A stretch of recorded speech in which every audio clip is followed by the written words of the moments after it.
Today's episode of GPE is brought to you by Spedicue Productions in association with Still Toking Productions and the Dorkening Podcast Network. A tisket, a tasket, a brown and yellow basket. I send a letter to my mommy on the way. I dropped it, I dropped it, I dropped it. Yes, on the way I dropped it. A little girlie picked it up and put it in her pocket. She was trucking on down the avenue with not a single thing to do. She went pecking all around when she spied it on the ground. This is Geoffrey Mark Plays Ella. I'm Geoffrey Mark. Ella, the first lady of song, the greatest singer in history, Miss Ella Fitzgerald. And every time you join us, we're going to be playing Ella's music on a theme. And I, who have written 2 books about Ella and worked with Ella later in her career, are going to tell you all kinds of wonderful backstage, behind-the-scenes stuff about how the music was made, why it's important to music history, and hopefully bring you in to enjoy Ella on a brand new level. Could see.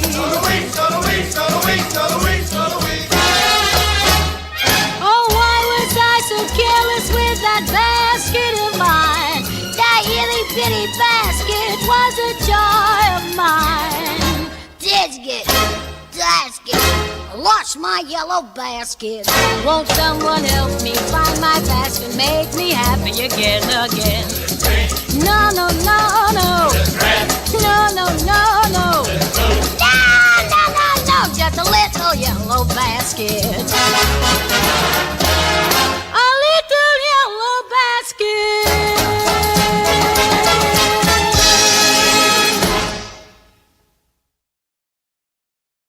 Hi, cats and kittens, and welcome to another edition of GPE. Hey, I've got a special show this time because I get to share with you something of Ella's that is fairly recently released, and it's something that was not released when it was first recorded. So let's a little information up front. We've talked on the show before. First 20 years of Ella's life on Decca Records, 1935 to 1955. In 1956, Ella's manager started Verve Records just for her, and they began recording all of these wonderful songbooks of the great American composers and all of these wonderful live concerts. Well, here's a little mixture of both, but it was not released when it was recorded. In 1958, Ella was pushing forward with these songbooks, and the latest one was Ella Fitzgerald Sings the Irving Berlin Songbook. The conductor and arranger for the album was wonderful Paul Weston, who has wonderful memories of working with Ella. Paul is probably the only arranger conductor I spoke with who had nothing bad to say about Norman Granz. Norman, wonderful man, don't get me wrong, but he pushed for as few takes as possible. He thought jazz, just go and you do it and record it and you move on. Most of the other conductors and arrangers complained. He didn't give them enough time in the studio. He didn't give them enough takes to get the best cut. No. Our friend Paul Weston said, no, I got everything I wanted, everything I needed. It was a wonderful experience. As said so his wife, the wonderful singer Jo Stafford, who was around while this was being recorded. So this album, this 2 LP vinyl set of Irving Berlin music is recorded. But before it's really even given a chance to be released, Norman Granz booked Ella at the Hollywood Bowl.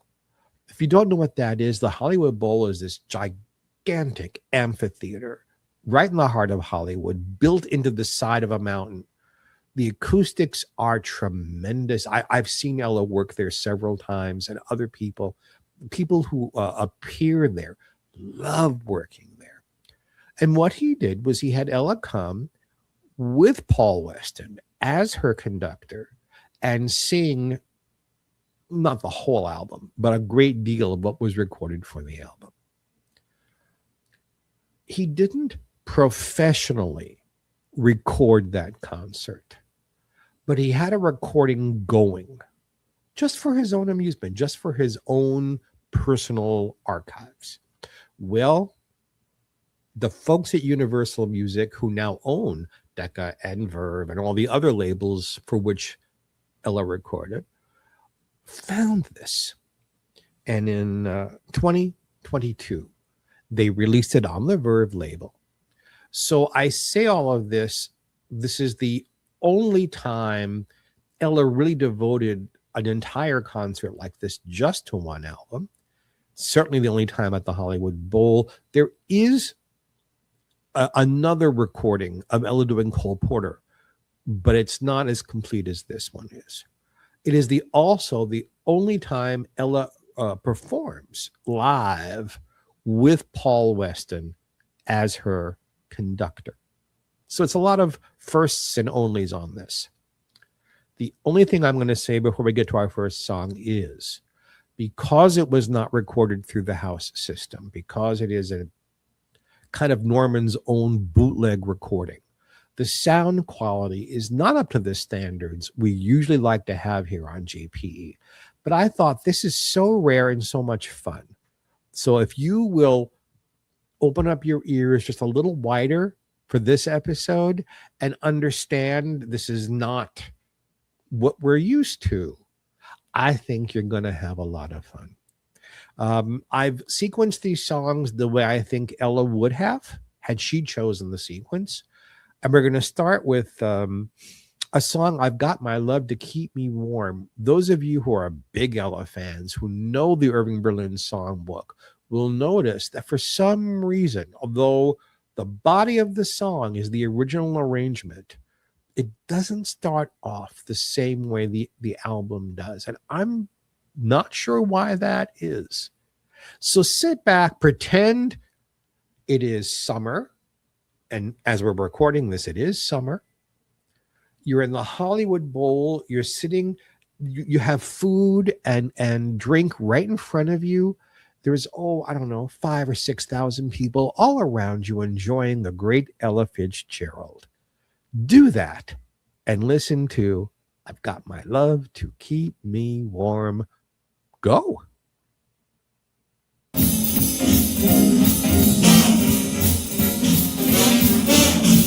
Snow is snowing, the winds are blowing, but I can weather the storm. What do I care how much it may storm? I've got my love to keep me warm. I can't remember a worse December. Just watch those icicles fall. What do I care if icicles fall? I've got my love to keep me warm. Off with my overcoat, off with my glove. I need no overcoat, I'm burning with love. My heart's on fire, the flame grows higher, but I can't weather the storm. What do I care how much it may storm? I've got my love to keep me warm. Snow is snowing, the winds are blowing, but I can weather the storm, storm, storm. What do I care how much it may storm? 'Cause I've got my love to keep me warm. I can't remember a worst December. Just watch those icicles fall, form, form. What do I care if icicles form? 'Cause I've got my love to keep you warm.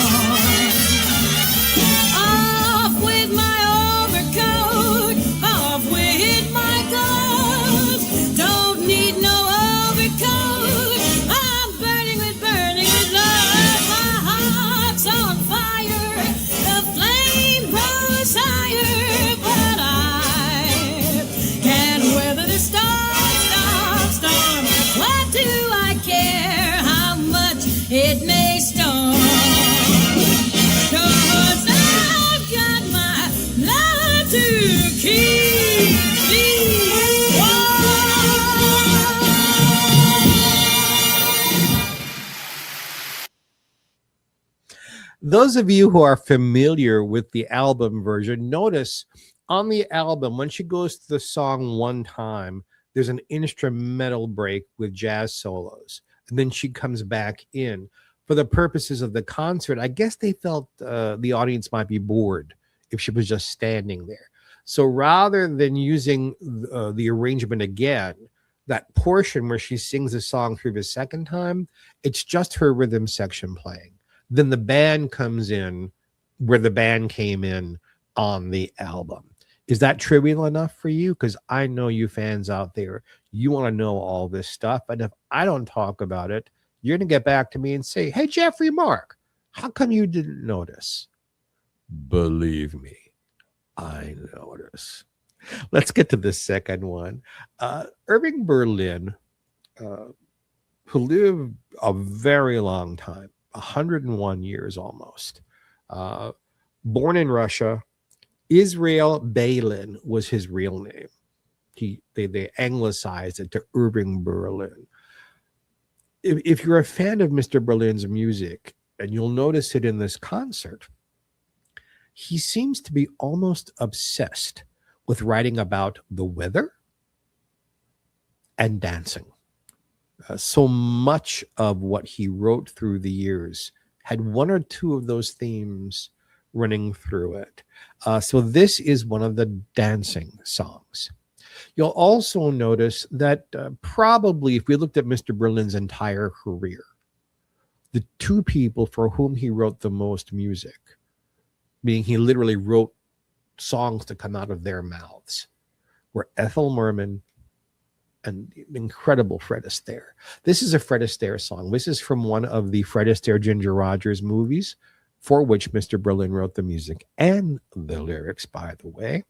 So let's enjoy Ella enjoying Fred Astaire by singing Let's Face the Music and Dance. If you please, Mr. Music.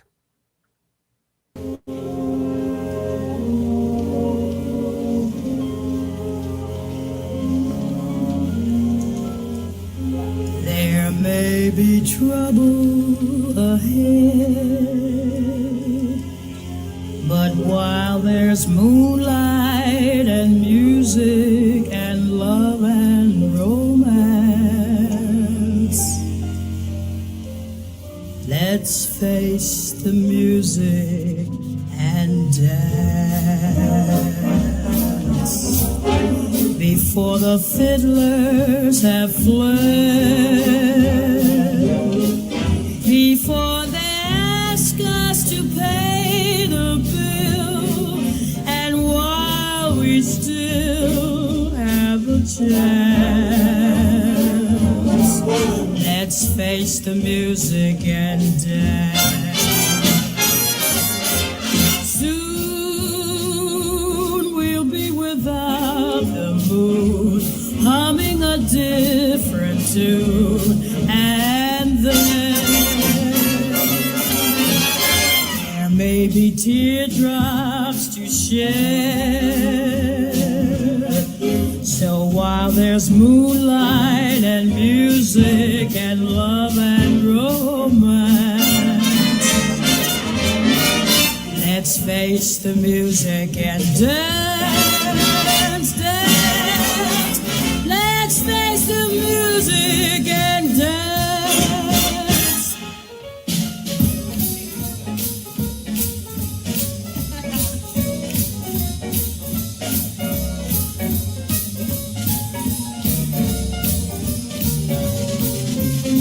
There may be teardrops to shed. So while there's moonlight and music and love and romance, let's face the music and dance, dance. Let's face the music and dance. So while there's moonlight and music and love and romance, let's face the music and dance.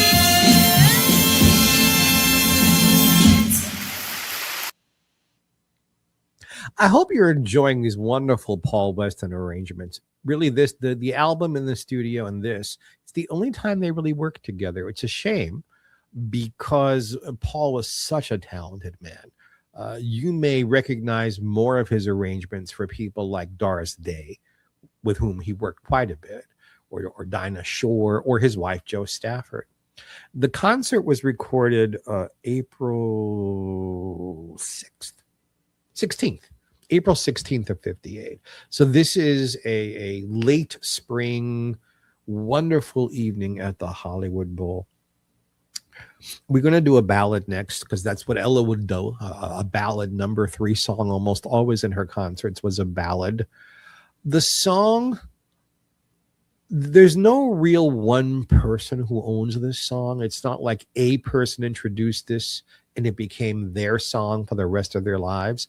A lot of Mr. Berlin's music appeared in Broadway shows, in vaudeville, in films, where the song caught on, but not necessarily because of one person, unlike the last song, which is strongly identified with Fred Astaire.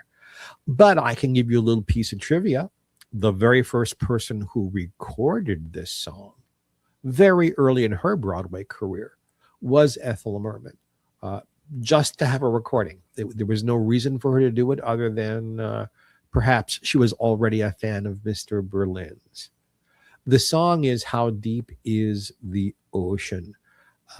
It's not an easy song to sing. It's very rangy. And the lyrics say, here's an insider singer's thing. Lyrics can be great, but if one is singing, if the consonants fall in the wrong place or the vowel, like you need to hold a note on the consonant instead of, it's harder to sing. It's harder to sing. This is a difficult song to sing, but not for Miss Ella. Let's sit back and relax and enjoy. How deep is the ocean? Ben, sir? How much do I love you? I'll tell you no lie. How deep is the ocean? How high is the sky? How many times a day do I think of you? How many roses are sprinkled with dew? How far would I travel to be where you are? How far is the journey from here to a star? And if I ever lost you, how much would I cry? How deep is the ocean? How high is the sky?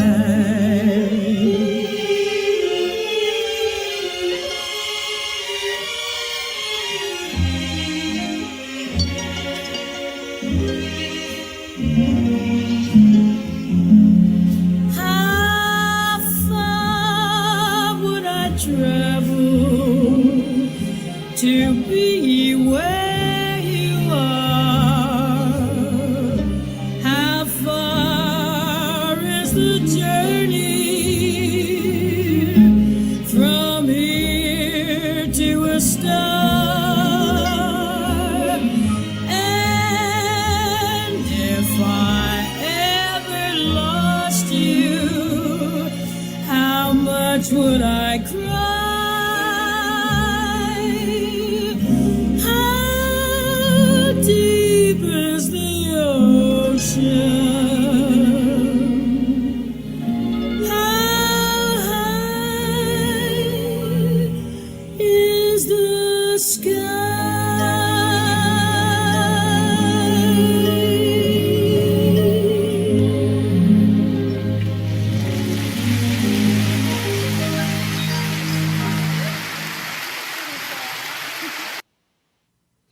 Ella almost sang the wrong lyrics.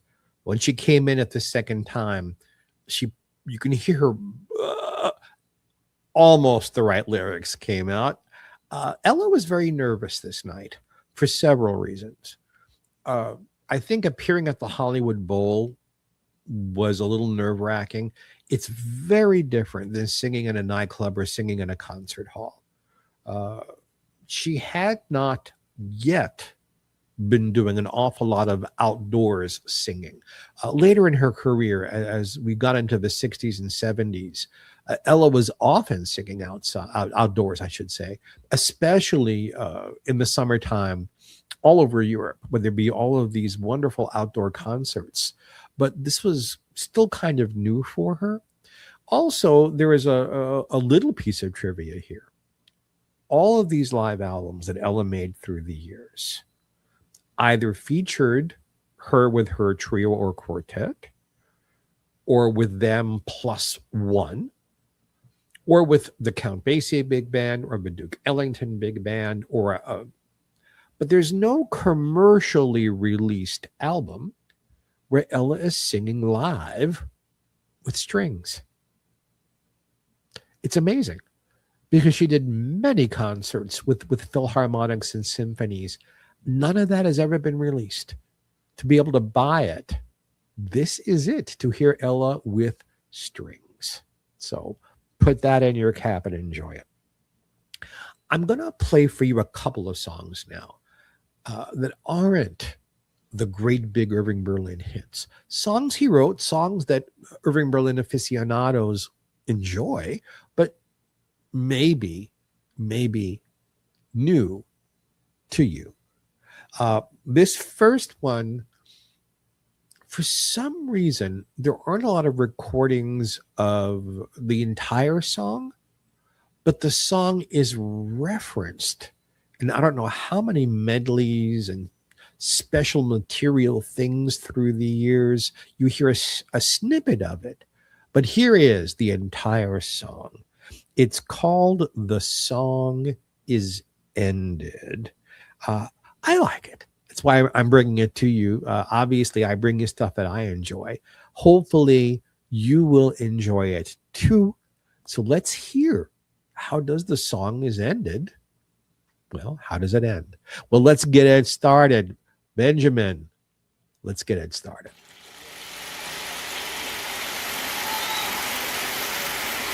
The song is ended, but the melody lingers on.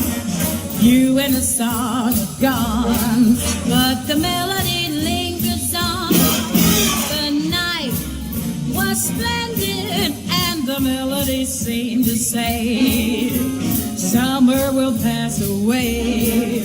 Take your happiness while you may. There neath the light of the moon, we played a love song that ended too soon. The moon descended, and I found with the break of dawn, you and the song are gone, but the melody lingers on and on and on and on and on and on. Baby, na na na na na, you don't be beauty dee, bye dee dee bye bye dee da, ba la la dee da da dee da dee da, ee na na na na dee da da. There neath the light of the moon, we played a love song that ended soon. The moon descended, and I found with the break of dawn, you and the song are gone, but the melody lingers on and on and on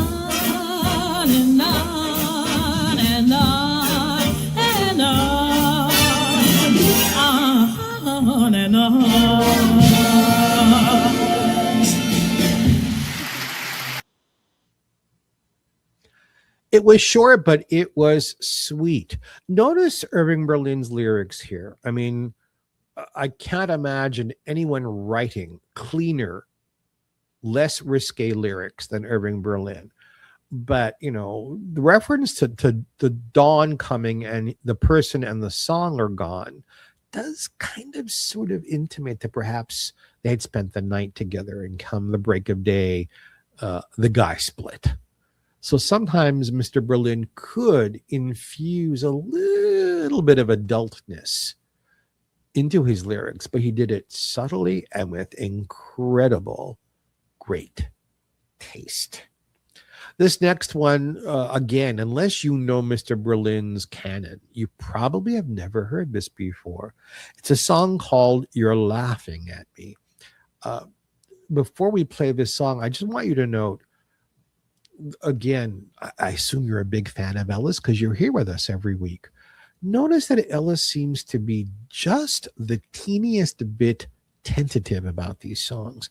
The reason is she'd never sung them live. When she did other live concerts, usually by the time Norman Granz got around to recording a concert, it was filled with songs that Ella had worked out live. She tried them this way and that way and kind of got into the groove of the song and felt really comfortable with it. And that's why the albums, or at least that's one of the reasons why these albums, these live concerts are so good. But here, Ella went into a studio, recorded these things, and there was no out-of-town tryout. There was no going around the country and trying these songs out and getting into the groove with them and then going to the Hollywood Bowl. And also, Ella had no idea if this was ever going to be released. This was a big push promotion for the album to sell copies of it in Los Angeles.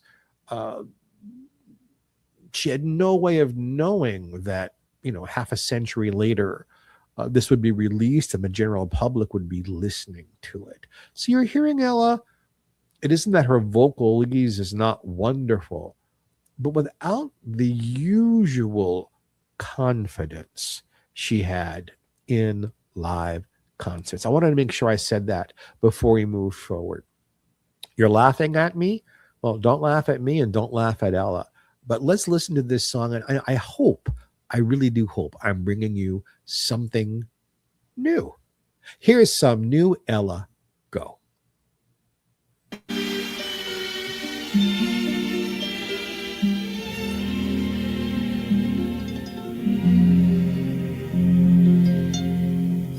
Love you, which is easy to see, but I have to keep guessing how you feel about me. You listen to the words that I speak, but I feel that you listen with your tongue in your cheek.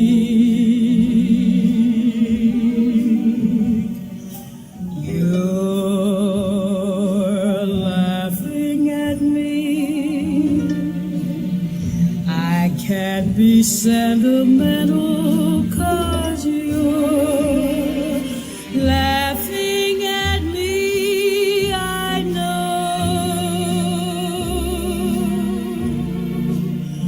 I wanna be romantic,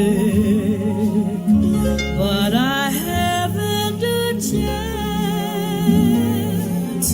You've got a sense of humor, and humor is death to romance.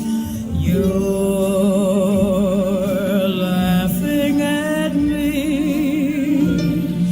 Why do you think it's funny when I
Isn't that pretty? I hope it's new for you, and I hope you really, really loved it. It's fun for me to bring rarities to you. This whole album is a rarity, but I don't know that I would have known that song if not for Ella's Irving Berlin songbook. I think that's a hallmark of some of the songbooks Ella recorded, that Norman Granz chose songs. Obviously, he would choose the greatest hits, but he would also choose songs he loved or that the composer really loved, but were not necessarily all that well known by the public. And she kept songs from just sort of disappearing into the dust. She kept them alive by recording them. And I hope that's one of them. We're going to do another weather song, possibly the most famous of the weather songs that Irving Berlin wrote. This was a song written for Broadway, I believe originally introduced by Ethel Waters. It became one of those songs that sooner or later everybody recorded. In the late 1930s, for a film Irving Berlin wrote called Alexander's Ragtime Band, named after his first big hit in 1911, Ethel Merman sang this. And it was associated with Merman in the 30s and early 40s. She didn't really sing it past that, but that's the big musical moment. Except go forward about 17 years, Ethel Merman is in another Irving Berlin musical called There's No Business Like Show Business, again named for one of his songs. This time, the song was performed by Marilyn Monroe, and this time there was a problem. Marilyn sizzled in this number. The costume she wore, how do I say this nicely? It isn't just that it was revealing, but it showed her wearing panties, and the panties were scalloped like this from the top to the bottom in black. To her husband, Joe DiMaggio, it looked like pubic hair, and he thought that the costume and the way that she sang the song were vulgar. And he spoke up and caused a problem on the set. The song was recorded, the film song was recorded for the cameras, just the way the director did it. It is just the teeniest bit vulgar, but it's a wonderful song. Whether Marilyn Monroe is sizzling with it or Merman is belting it out, the song is Heat Wave. Let's hear how Ella does it back in 1953.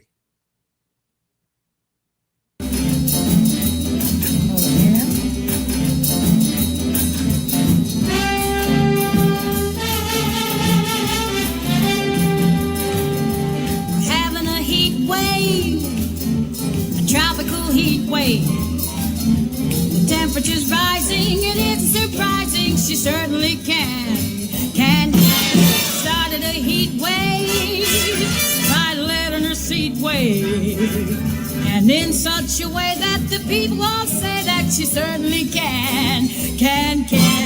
She, her anatomy made the mercury rise to 93. Yes, sir, having a heat wave, a tropical heat wave. The way that she moves, that thermometer proves that she certainly can.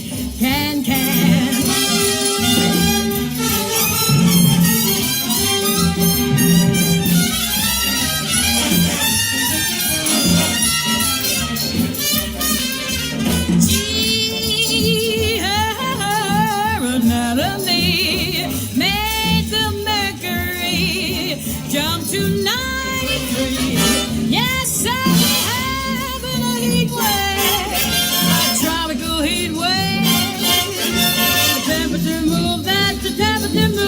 She certainly can. We're having a heat wave. Ooh, how she moves, temperature proof. She certainly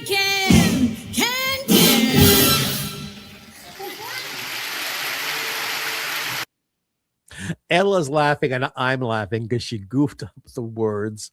I don't know of any other singer who would misplace words the way Ella would and just keep going and not let it affect the performance, and sometimes actually made the performance better. And of course, the big get for Ella with that kind of thing was Mac the Knife, which we've played on this program before, and we'll probably do it again sometime, where Ella forgets the words and ends up with a hit song on a Grammy Award. You can't do better than that.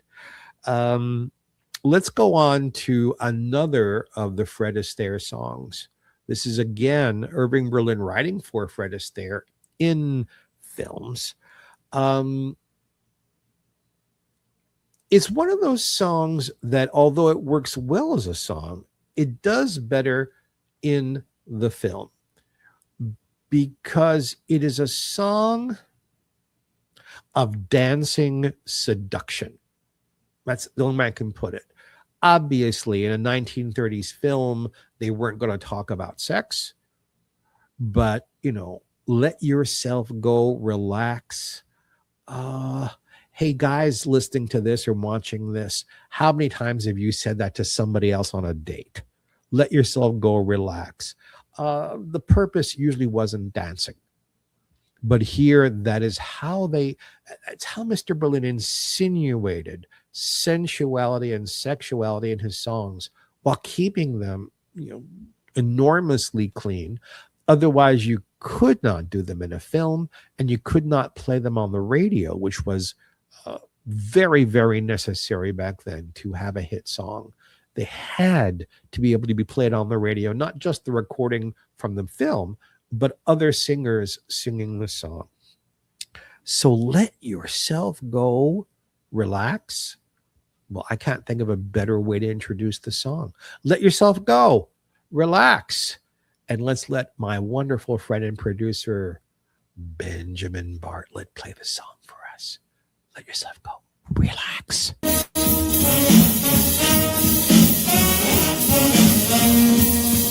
Listen to the band, don't you get a bubble?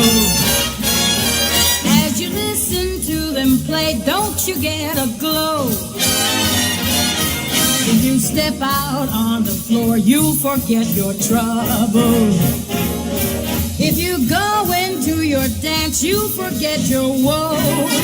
So come get together, let the dance floor feel your leather. Step as lightly as a feather, let yourself go. Come hit the timber, loosen up and start to limber. Can't you hear that hot marimba? Let yourself go. Let yourself go, relax and let yourself go. Relax, you've got yourself tied up in a knot. The night is cold, but the music's out, so come cuddle closer. Don't you dare to answer no, sir. Put your banker, clerk, and grocer. Let yourself go. That's Harry Edison, Sweet Edison playing there.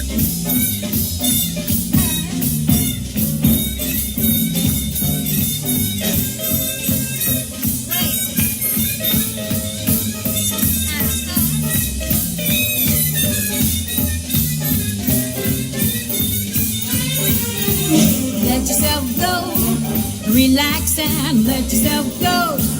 Relax, you got yourself tied up in a knot. The night is cold, but the music's out, so come cuddle closer. Don't you dare to answer no, sir. Put your banker, cloak, and grocer. Let yourself go.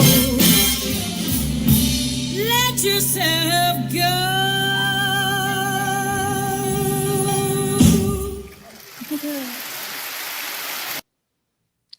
Two things I want to say. First of all, in case you couldn't hear me, that was Harry Sweets Edison playing behind Ella on that song. And secondly, when I'm recording these shows for you, in order for me to see you and be at the right eye level, I look in my own eyes. I can see me as I'm talking to you. I was trying to be intimate, and instead, I did one of the most awkward things I've ever done on a camera. Right before that song, I bopped my nose into my microphone. I'm sorry. I was trying to do this, and instead, I did something awkward and vulgar. I apologize for that. And yes, I was aware I was doing it when I did it, and I just sort of bit my tongue so I wouldn't ruin the song. You're going to forgive me, aren't you? Of course you are. Please? Good. This next song, believe it or not, is a reject. And you're going to say, Geoffrey Mark, you're putting my leg. No. This next song was written for a Broadway show called The Coconuts. It starred the Marx Brothers. And in rehearsal and out-of-town tryouts for the song and the show, the powers that were decided the song didn't fit, that it slowed the show down, that it took away from the Marx Brothers' zany antics. And you'd think, oh gosh, this is one of those rarities Jeff was talking about. No, no, no, no, no. This might be the most famous of the Irving Berlin ballads, despite being tossed away from the Coconuts. It is a song, if you know Mr. Berlin's music at all, if you know the Great American Songbook at all, you know this song. It's how I feel about all of you. I'll be loving you always. Please to enjoy.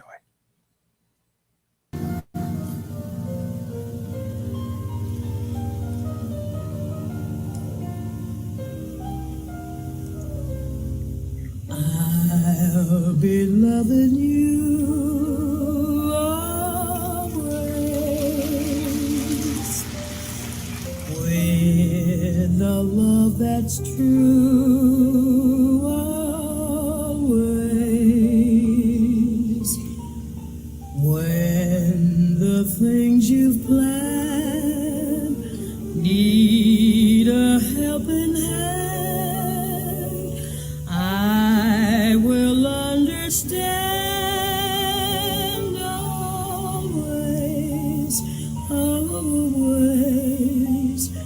Things may not be fair always. That's when I'll be there always. Not for just an hour, not for just a day, not for just a year, but always.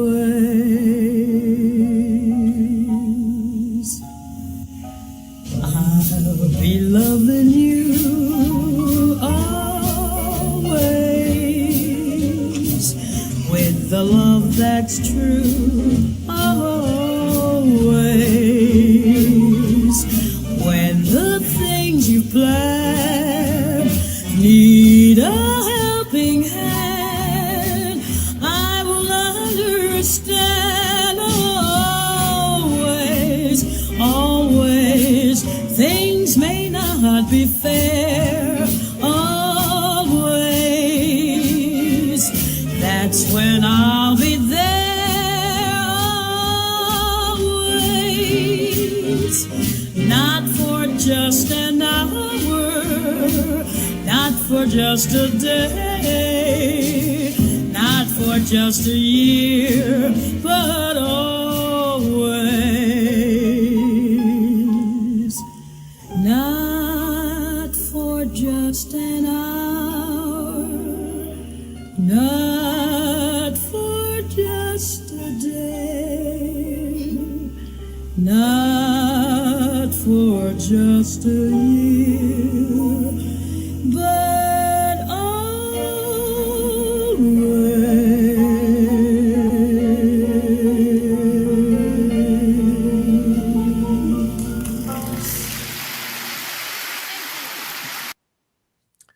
An amazing sentimental love song, and the word love isn't mentioned. Mr. Berlin was a genius. I want to mention something before we get to the next song about the Irving Berlin songbook. We've talked about what's on it. I want to talk for just a moment about what's not on it. There is nothing from Annie Get Your Gun. I Got Lost in His Arms. Can you imagine Ella Fitzgerald singing I Got Lost in His Arms? Or They Say That Falling in Love is Wonderful, or Moonshine Lullaby, or You Can't Get a Man with a Gun. There's no business like show business. Nothing. Call Me Madam. There's one song, but nothing Ethel Merman sang. Not The Best Thing for You, not Hostess with the Mostess on the Ball, not You're Not Sick, You're Just in Love. Can you imagine if they would have put Ella in the studio and had her do a duet with herself? Because it's a counterpoint song. How brilliant that would have been. For some reason, Norman Granz did not want Ella to record any of that kind of music. Very little from anything that wasn't on Broadway first or in the 30s in films. The later stuff, there's nothing. White Christmas, she records that song on her Christmas album, but there's nothing from that film either. Interesting choices, and I thought I'd share that thought with you. We have one more Fred Astaire song. And for those of you who are big Ginger Rogers fans, please know when I say they're a Fred Astaire song, yes, Ginger was there. Yes, Ginger danced to these. And sometimes Ginger would get a chorus of these. But they were written for Fred Astaire to sing. They were plot points in the films, and they featured Fred. No disparaging of Ginger, just that's how it was. Top Hat, White Tie, and Tails is such a fun song. Most people get the lyrics incorrectly because there are references to things that men wore back then in the 1930s when they got all dressed up formally that men don't wear anymore, and people don't know what he's talking about. So listen to the lyrics here, and we'll maybe talk about one or two of them on the other side of the song. Top Hat, White Tie, and I've never worn tails. I'd love to. I need to get some sequin tails. I just decided. Top Hat, White Tie, and Tails for Geoffrey Mark, but now just for you. Go ahead, Ben.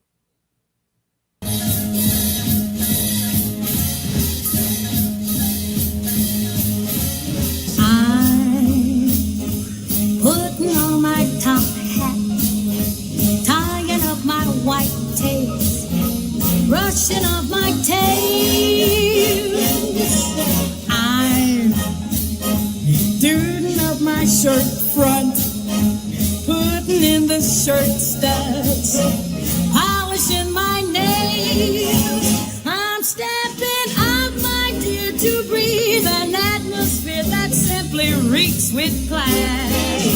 And I trust that you'll excuse my dust when I step on the gas, for I'll be there, putting down my top hat, mussing up my white tie, dancing in my tail.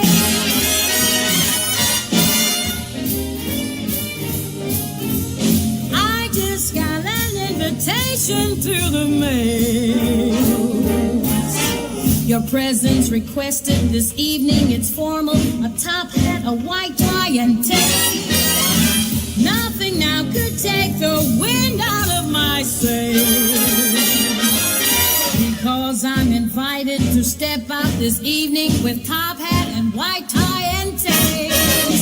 I'm putting on my top hat, tying up my white tie, brushing off my tail.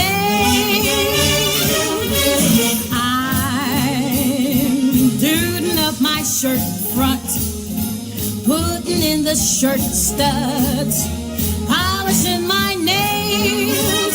I'm stepping out, my dear, to breathe an you that simply reeks with class. And I trust that you'll excuse my dust when I step on the gas, for I'll be there, putting down my top hat, mussing up my white tie, dancing in my tail.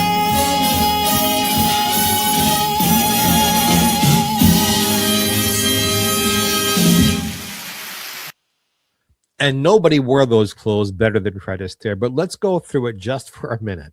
So a top hat is a very tall stovepipe hat.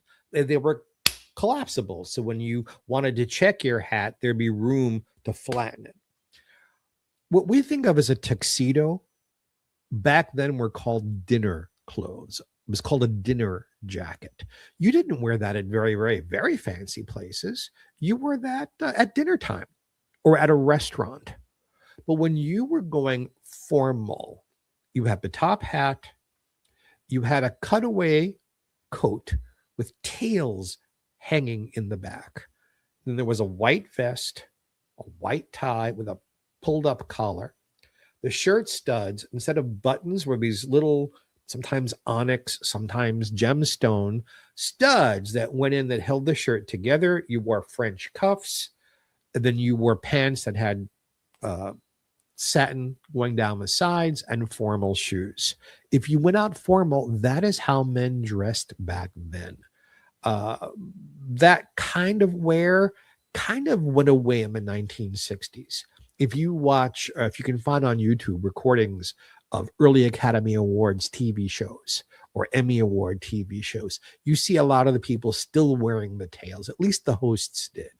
After a while, that just went away, and it's a shame because it's fun to wear, and I need to get me one. Yeah. I talked about this song earlier in the program. Now think about it. Ella is recording this live concert in 1958. In 1911, right? That's a long time before. Irving Berlin had his first hit. It wasn't the first song he wrote, but the song, I mean, I can't come up with a song really much more famous than this. It set off a whole kind of music, ragtime. It was just breaking through then, and this was the theme song to all of that kind of music. It is probably mostly associated with Al Jolson, who sang it a lot, Ethel Merman, who sang it in all of her concerts and recorded it on her albums and sang it in the film Is No Business Like Show Business. The song, it's hard to do something different with this. So listen to what Ella does with it. It's not usual that Ella does character singing while she's doing a song. Almost always it's straight jazz, but here she gives it a little schmaltz, a little something extra of character because of what the song is. The song is Alexander's Ragtime Band. Go.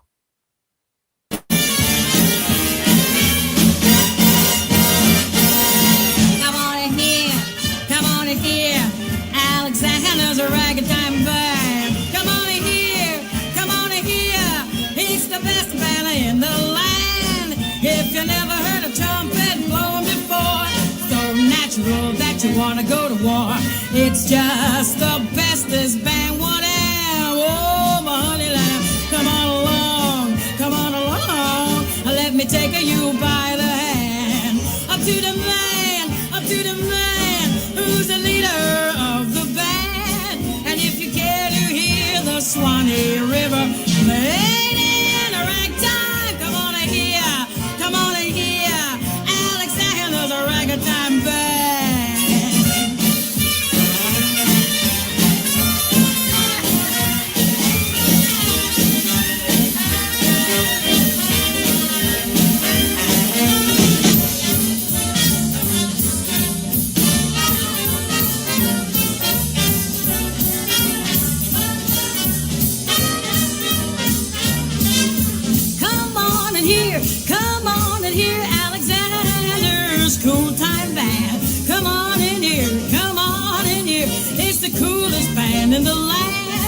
If you never poop it,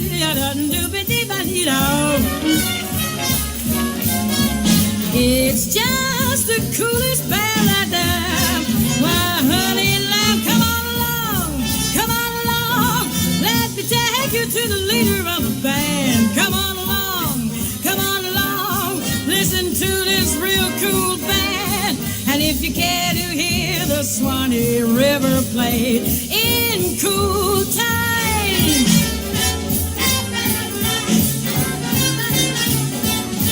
or if you care to hear the Swanee River played in a ragtime,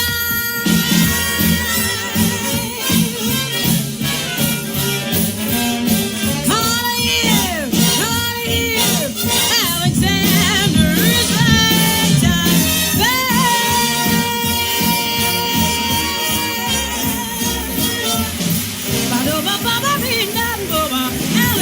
Alexander's ragtime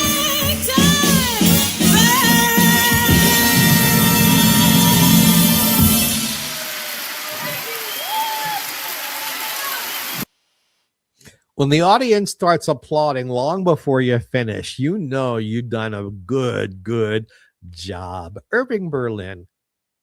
I mean, think about it. Alexander's Ragtime Band. There's no business like show business. White Christmas.